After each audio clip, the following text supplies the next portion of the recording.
Divorce गरिसकेपछि एउटी युवतीले मनछुने कुरा गरेकी छिन्। मेरो श्रीमानसँग सानो कुरामा मनमुटाव भएपछि म माइती घर बसेँ। 2 दिनपछि श्रीमान मलाई लिन माइती घर आउनु भएको थियो।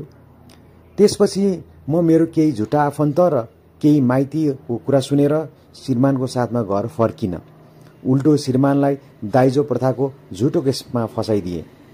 6 वर्ष भएछ म माइती घर बसेको छु। केस झुटो थियो, त्यसैले मेरो श्रीमानको पक्षमा फैसला भयो।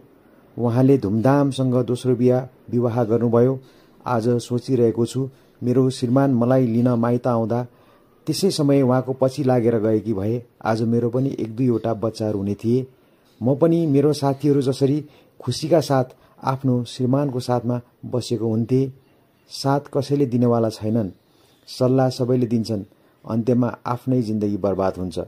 अर्काको कुनै कुरा सुनेर सम्बन्ध टुक्र्याएपछि पछुताउनु भन्दा 2-4 दिन रिसाएर श्रीमानसँग नबोल्नु नै बेस हुन्छ। कुरा त हो कि जस्तो लाग्यो। हजुरहरूलाई कस्तो लाग्यो प्लिज कमेन्ट गर्नुहोला। तर माया दुवै तर्फबाट चोखो हुनुपर्छ।